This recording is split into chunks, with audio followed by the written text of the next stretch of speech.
पर्यटकाला मारहाण, वायू व पाणी प्रदूषणाच्या आरोपांवर अखेर बळीराजा व्यवस्थापनाची भूमिका स्पष्ट.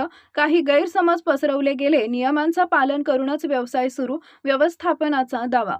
गेल्या काही दिवसांपासून पर्यटकाला मारहाण, वायू प्रदूषण तसेच पाणी प्रदूषण यांसारख्या विविध आरोपांमुळे चर्चेत असलेल्या बळीराजा प्रकल्पाबाबत अखेर व्यवस्थापन टीम आणि मालकांनी पत्रकार परिषद घेत सविस्तर खुलासा केला.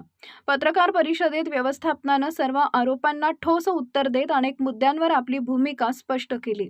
व्यवस्थापनाच्या म्हणण्यानुसार काही घटनांचे चुकीचे चित्रण करून सोशल मीडियावर आणि काही माध्यमांतून अपूर्ण माहिती पसरवण्यात आली. पर्यटकाला मारहाण झाल्याचा आरोप फेटाळताना त्यांनी सांगितले की संबंधित घटनेत गैरसमज आणि शाब्दिक वाद झाला होता, मात्र जाणीवपूर्वक कोणालाही मारहाण करण्यात आलेली नाही. या घटनेनंतर संबंधित व्यक्तीशी चर्चा करून विषय मिटवण्यात आल्याचंही त्यांनी स्पष्ट केलंय. वायू व पाणी प्रदूषणाच्या आरोपांबाबत बोलताना व्यवस्थापनानं सांगितले की प्रकल्पांमध्ये आवश्यक पर्यावरणीय नियमांचे पालन करण्यात येत असून प्रदूषण नियंत्रणासाठी स्वतंत्र यंत्रणा कार्यरत आहे. परिसरातील पाणी किंवा वातावरण दूषित होईल असे कोणतेही काम करण्यात आलेलं नाही. संबंधित विभागांच्या नियमानुसार परवानग्या घेतल्याचा दावा देखील त्यांनी केला. पत्रकार परिषदेत व्यवस्थापनानं हेही स्पष्ट केलं की बळीराजा हा प्रकल्प स्थानिक रोजगार निर्मिती, पर्यटन वाढ आणि ग्रामीण भागातील आर्थिक उलाढाल वाढवण्यासाठी सुरू करण्यात आला आहे. काही व्यक्तींकडून हेतुपुरस्पर चुकीची माहिती पसरवून प्रकल्पाची प्रतिमा खराब करण्याचा प्रयत्न होत असल्याचा आरोपही त्यांनी केला. आम्ही कायद्याच्या चौकटीत राहूनच सर्व काम करत आहोत. नागरिक, पर्यटक आणि पर्यावरण यांच्या सुरक्षिततेला आमचं सर्वोच्च प्राधान्य आहे, असं व्यवस्थापनानं पत्रकार परिषदेत ठामपणे सांगितलंय.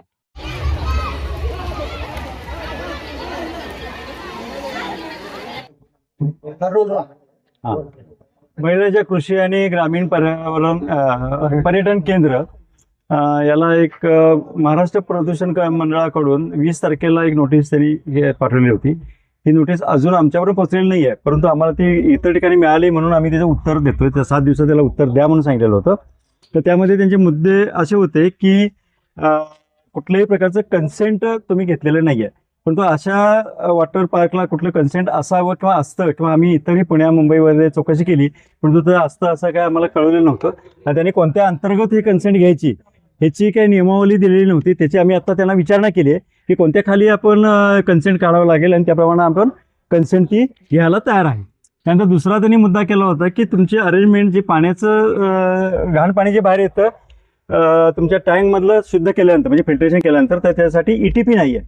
तर ETP आम्ही केलेलं आहे. त्यामध्ये सेटलिंग ट्रीटमेंट, कारण त्यामध्ये खाली गाळा बसणारा आहे, गाळा बसण्याची सिस्टीम आम्ही केलेली आहे. त्यातून जे शुद्ध पाणी, क्लिअर पाणी येतं ते आम्ही झाडांना सोडलेलं आहे. जवळजवळ 2 एकरामधल्या झाडांना आपण ते पाणी सोडले, त्यामुळे त्यातनं ते बाहेर जात नाही आहे. तरी पण त्याच्यामध्ये सुधारणा करून अद्ययावत यंत्रणा बसवायची आमची तयारी आहे. त्यानंतर सिवेज ट्रीटमेंट प्लॅनसाठी त्यांनी सांगितलं की तुमच्याकडे सिवेज ट्रीटमेंट प्लॅन नाही आहे. आपल्या इथं सिवेज ट्रीटमेंटसाठी आपण केलेली यंत्रणा अगोदरच त्यामध्ये सेप्टिक टँक आणि सोप फिट केलेला आहे. पाणी सगळं बाहेर कोणत्याही प्रकारे एक थेंबर सुद्धा पाणी बाहेर येत नाही. त्यानंतर त्यांचं जे वॉशिंग भांडी वगैरे धुतली जातात किंवा इतर जातात त्याच्या पाण्याबद्दल काय ट्रीटमेंट करायची, तर त्यासाठी आमच्याकडे प्रायमरी ट्रीटमेंट केलेली आहे, सेकंडरी ट्रीटमेंट केलेली होती, पण टर्शरी अजून राहिली आहे. त्याप्रमाणे टर्शरी ट्रीटमेंट करायची सोय आपण केलेली आहे. त्याप्रमाणे सुरू होईल. आम्ही त्यासाठी मुदत थोडी मागवली आहे. त्यानंतर बायोगॅस सिस्टीम तुमच्या इथली जी आहे ती चालू नव्हती असं त्यांचं म्हणणं आहे. परंतु त्या दिवशी काय झालं होतं की त्या दिवशी आम्ही सगळा बायोगॅस वापरलेला होता. किचनमध्ये आपण जे काही कचरा हे निघतं, खरकटं निघतं, त्यापासून बायोगॅस निर्मिती करतो, ती बायोगॅस किचनमध्ये वापरतो. तर त्यासाठी केलेली होती आणि करून झाल्यानंतर त्यामध्ये पाईपमध्ये मॉइश्चर साठतं म्हणून ते मॉइश्चरची व्हॉल्व ओपन केला होता.